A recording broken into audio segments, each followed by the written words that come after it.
Hello, this is Game Changers Nigeria show. On this episode, we meet with a lady architect who was instrumental to the design of Maryland Mall, Ikeja, Lagos. Her story is that of breaking barriers, even in the midst of a male-dominated profession. She's beautiful, but getting the job done is one of her major forte. When she's not working, she enjoys watching shows like Game of Thrones, just like many of us. Let the show begin. Hi, my name is Tosin Osinowo. I'm an architect. I run a practice for CM Design Atelier here in Lagos. Hi Tosin. Hi, nice to meet you. Nice to meet you. How are you? I'm good. You look good. Oh, thank you. So you've done a couple of things for me at a very young age, and breaking barriers and stuff like that. So how did you get started? Well, I'm an architect, so Right. I studied architecture, Right. but I decided very early on that I wanted to be an architect. Right. About the age of 12, Wow. when my father was building a retirement home in Ikorodu. As you Right. know, that generation, you would come to Lagos and then you go back home. That kind of home. Right. And I was the only person who was interested in the floor plans, and I had excelled at fine arts in school, and I was doing technical drawing, so it was just an obvious kind of transition. I Right. want to be an architect. Right. I wasn't the only person who wanted to do this, but very few people ended up. There's myself and someone else in school, but I'm the only one who's actually finished Okay. properly as an architect. Right.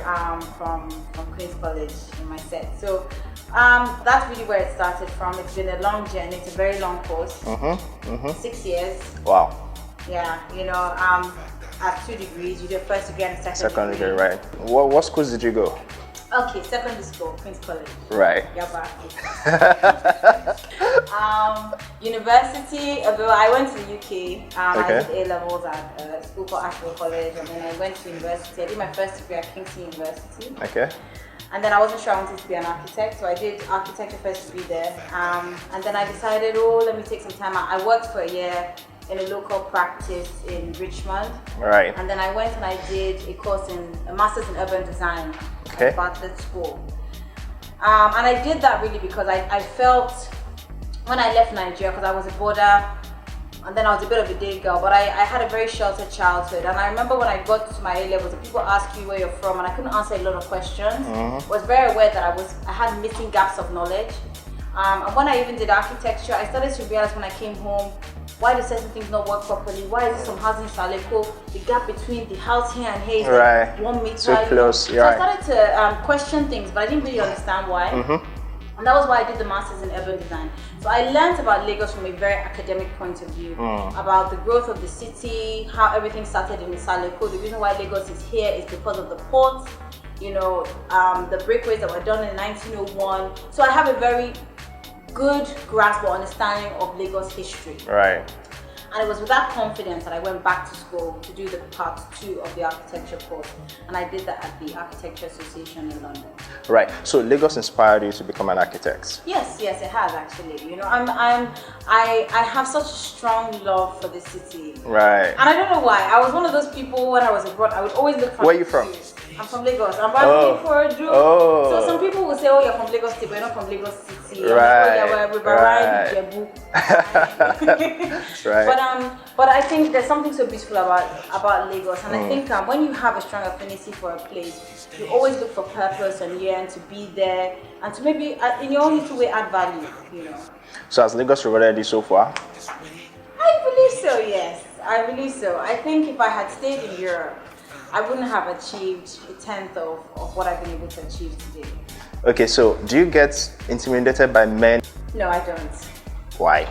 I don't, because I come from a family of girls, and my dad told us that when his friends would say things like, you don't have a boy, he goes, boys are very troublesome. They will steal your car, they will do this, they will break that. That girls will always remember their fathers in their old age. Right. So I mean, he brought us up with the confidence not to have a complex.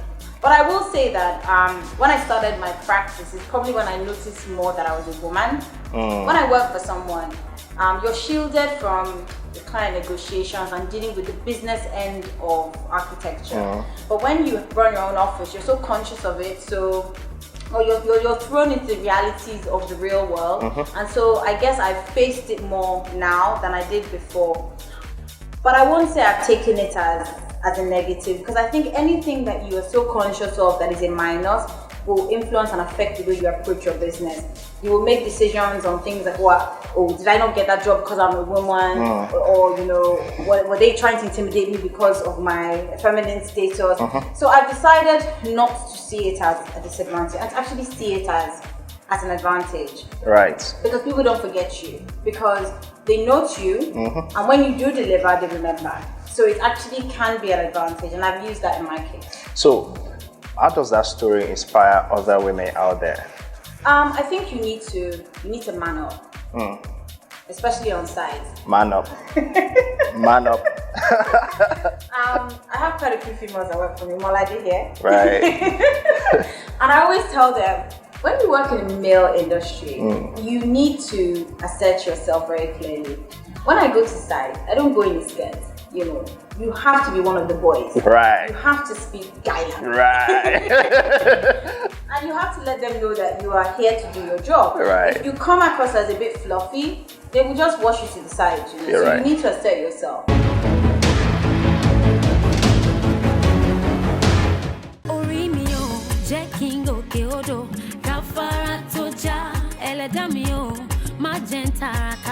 Make my super Orimio, checking okay odo, Kafara toja.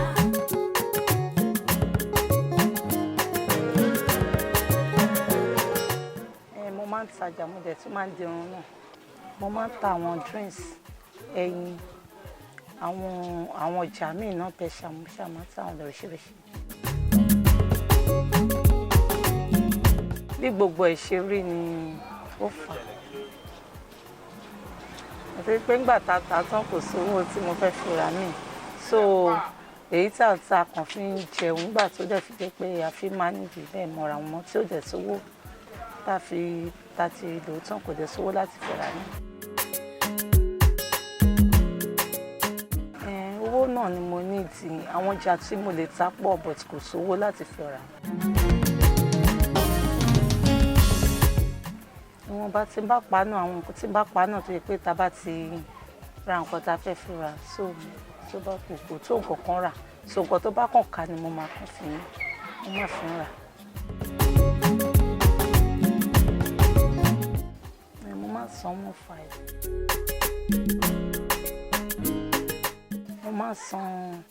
Mo máa san NEPA, mo máa san lock of shop, mo máa san permit.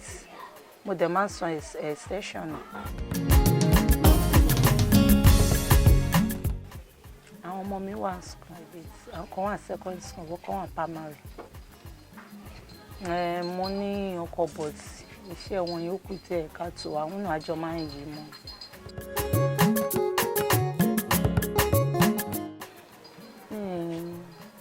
Èèyàn tó fẹ́ fún èèyàn lówó èèyàn tún lè sọ fún pé iye báyìí ni kò fún mi but ẹni tí ń bá rí at least máa mọ bí mo ṣe máa ń lo ṣe àwọn nǹkan tó bá fi ká.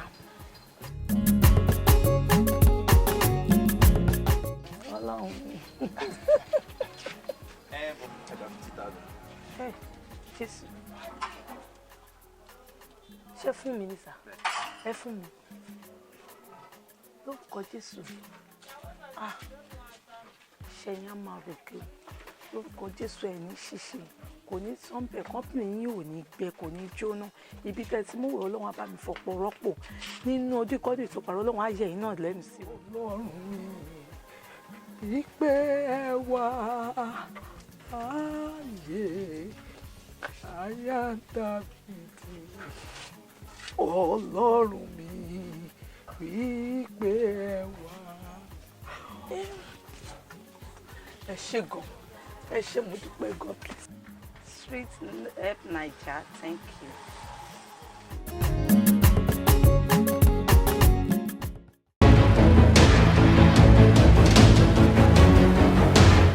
The Maryland Mall. How did you come about that project? Wow, Maryland. Maryland obviously has been our biggest job. All of a sudden everybody knows that we exist. Right. It really didn't start as we didn't get a direct commission that we're looking for an architect to do a shopping mall. We were actually asked originally to do a design review. Our client, who is the developer, Purple Capital, they had a JV with a family that owned the land. Right. And the family had approached them because it required finance. Right. They had done this proposal and they needed somebody to back it. And then obviously they would have equity share. So we were brought in to review it. And there were quite a few things that were not working. You could see where they were trying to go, but it wasn't holistic. Right. So it started as a design review, and then obviously both parties agreed that they needed to redo the project. And I guess we were in the right place at the right time. And to be honest, when I started it, we didn't realize it would be this big. Big, right? But slowly, as the construction was going on, and they were having the publicity required to let the world know that this project was coming on board, everybody started talking about it. I'm like, okay. Wow, okay, this is a big deal. This is good. And so that was quite exciting, actually. Okay. Would you say that's the most challenging job you've done? I think it's the most complex because of all the elements involved in it. There was a lot to do with the structure of the services, the number of people to coordinate the tenants, other people's fit out. So it was quite a challenging job. And I think, to be honest, sometimes maybe because we didn't appreciate the complexity, we didn't start from a scared place. Okay. We started from a very comfortable place. We're just going along. So we learned on the job, there were things that we will not do the same now, that we've taken on from the experience.